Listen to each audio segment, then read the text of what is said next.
Hi, this is Chandra. I've had a lot of questions on how I do my Hidden Hinge binding by Kathy Orta, and although she has a tutorial on it on YouTube, I thought I would go ahead and do a tutorial. Now, the height of your binding is determined by the height of your pages. So my pages are 6.5, so I made my binding 6.5 inches as well. And I'm going to rotate it. And this was an 8.5 by 11 sheet of cardstock, so I just left it at 11 and cut it to 6.5. Now you want the flaps on each side so that you can attach it to your, why can't I think, your book, your binding. And so I'm going to score my first score mark at 1.5 inches. Now you need to score half inch, 1/4 inch, and that's for a 1/4 inch gusset. And you need to complete that until you have 6 of those done, or how many ever pages you have. I have 6 pages. So I'm going to score 1/2 inch, 1/2 inch, and then 1/4 inch. And that's one set. So you're going to do that 5 more times to make a total of 6. So then I'm going to score 1/2 inch, 1/2 inch, 1/4, 1/2 inch, whoops, 1/2 inch, 1/4, and so that's 3. And then now I need to do 3 more. So that's 1, 2, and 3. Now on the last one, don't do the 1/4 inch because this is gonna be your flap. So just do half, half, 1/4 all the way down till you get to the end, and then just do half, half. So now I'm going to take that out of my scoreboard, and I'm going to get out my cutter, and I'm just going to cut this side over here at 1.5 inches. I'm going to line up, I'm going to line up my last score mark to the 1.5 inch line and just trim off. So this will be my binding strip.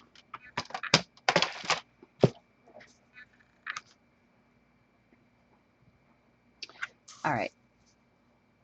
I'm going to try to zoom in a little bit here. Okay, so you can see all the score marks. I'm going to apply some score tape to one of the 1/2 inch marks on each set. So I'm going to put it on the first 1/2 inch mark and skip the second 1/2 inch mark and then skip the 1/4 inch mark. And this is very simple to change your gusset or space in between each of your pages. By just simply changing, instead of scoring at a 1/4 inch, you can score it at 3/8 of an inch or 1/2 an inch or whatever. I really like this binding method, and personally I like it better than her deconstructed Hidden Hinge, her new one. So now I'm just burnishing to make sure that my score tape is all stuck on there, and I'm just going to peel it all off at once. Oh no, wait, sorry. First you got to score or fold on all your scores. And you can use a bone folder and really burnish the creases down if you want. I am going to do that after I have everything together, and you'll see that here in a minute. So I'm just folding so that my paper folds easier.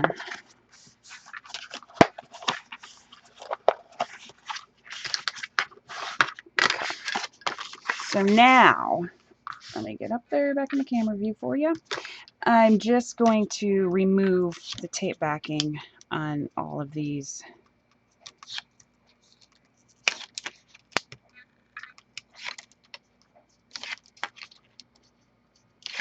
Okay. So now I'm going to flip it over just because it's easier for me to do it this way.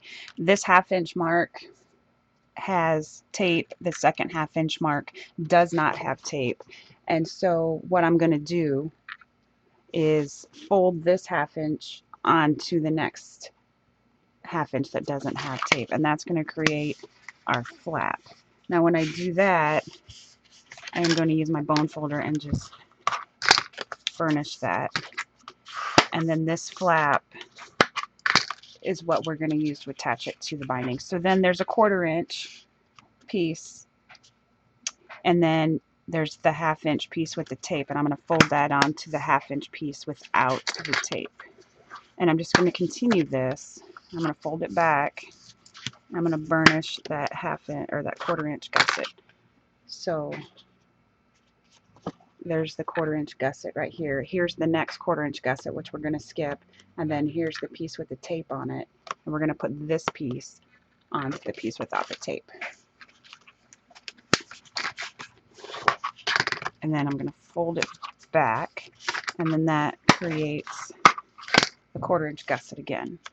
So I'm just going to keep on doing that all the way down. And you just have to be careful that your 1/4 inch gusset here doesn't get stuck to the tape when you're folding it back. So I hold my fingers there and then fold back. And the last one.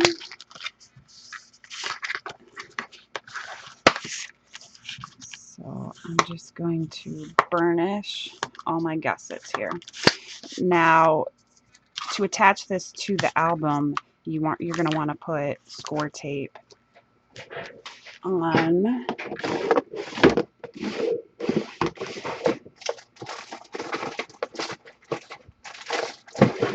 Sorry about that. You're going to want to put score tape on each of these gussets there. I do recommend using score tape for this process because you do want the binding to stick to your album covers, which I am trying something a little different with my album cover. I'm making a wedding mini for my niece who's getting married in a couple weeks, and I did make it small enough so that she can put it in her purse and carry it around with her for a while after the wedding honeymoon, so that she can show people pictures and such of her wedding. And so what I did was I stuck contact paper on the outside of the album cover so that it doesn't get ripped up or damaged from being in her purse. And that is the cover I'm going to stick this binding to. Now I'm just taking off all the tape backing from the hinge backing. Whoops. So that I can attach it to my cover. And then the next step is very simple. I'm attaching the pages. Now I like to miter the corners of my flaps just slightly. So I'm going to make sure that when I do that, that my hinge is not in the way. I'm not going to cut my hinge off because you don't want to cut your hinges off. So I'm just going to fold that and make sure that my hinge is down. And let me get in the camera there. So you can see I'm just cutting off a little bit so that when I mat the inside of my cover, these pieces aren't sticking up. I just personally don't like that look. And again, I'm going to make sure that I'm not cut off my flap there. So this is what I have. Now I'm bringing in my cover, and first I want to take off my score tape. Now the contact paper wasn't sticking as good as I wanted it to for the middle, for the top of this one, so I just stuck some score tape on it, and then I will adhere that down there. I did have the binding on once and then decided to stick the contact paper on there, so I took it off, so that might have affected the stickiness on the contact paper.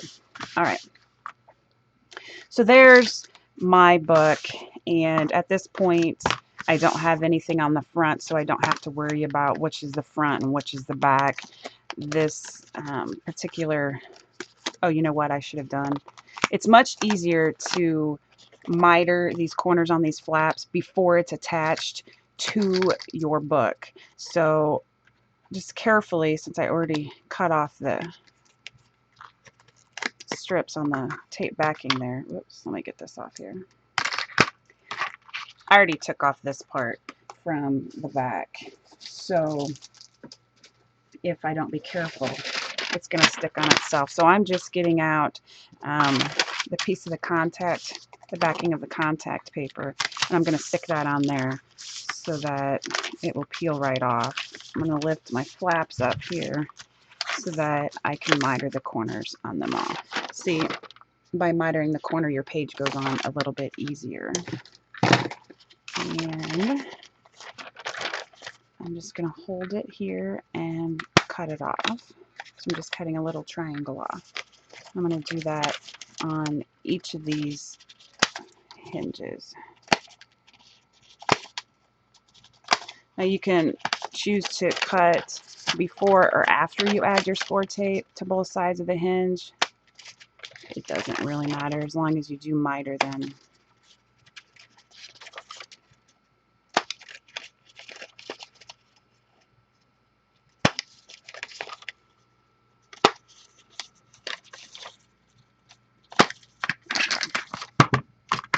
Now, I'm going to take this off the backing, and for real this time, I'm going to stick it down.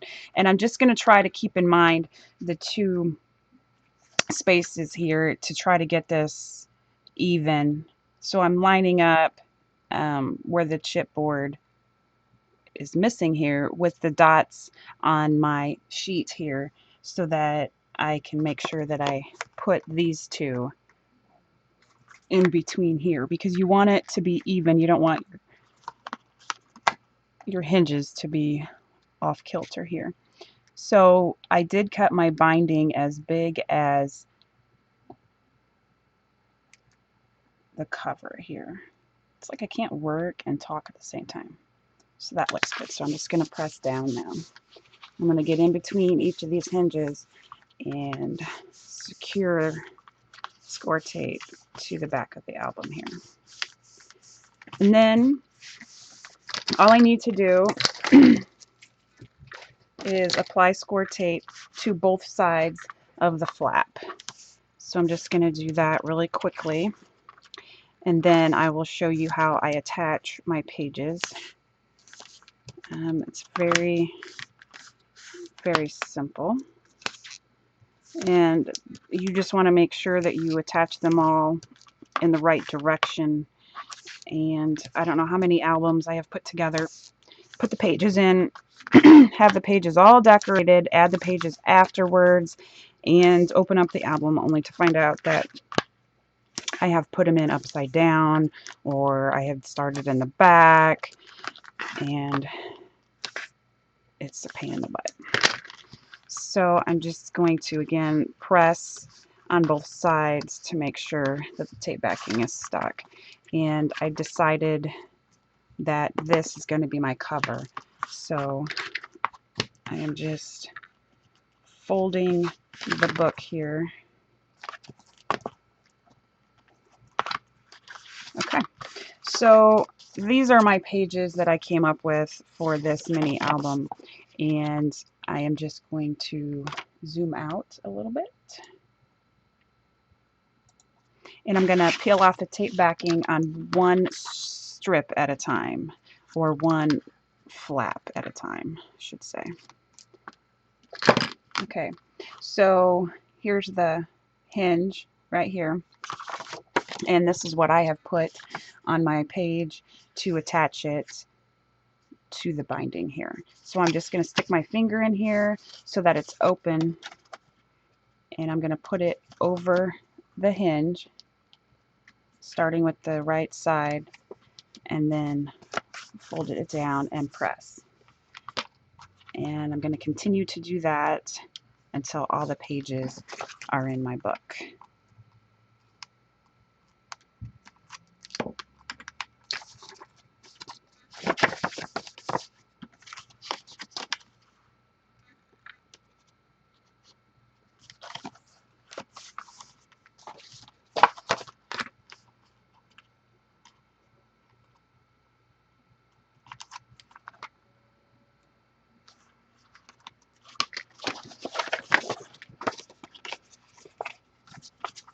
Again, I'm making sure that my pockets are all on the bottom. With this particular page design I came up with, I don't think I can get them upside down. anyway because of the binding has to go to the front pocket.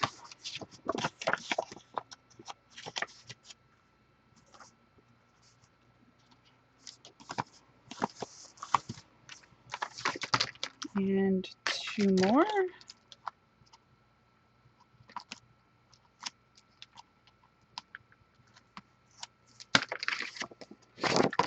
Whoa.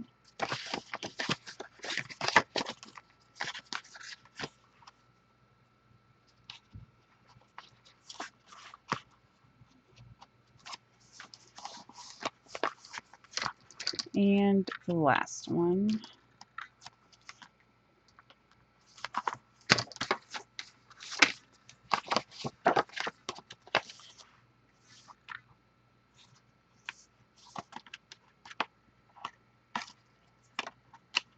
Ah! I want it to be on there straight, and it wasn't going on there straight. All right. There we go. All the pages are attached, and the binding is done. I just need to add the elements to the middle and decorate my pages. And that's all. Thanks for watching. Have a nice day.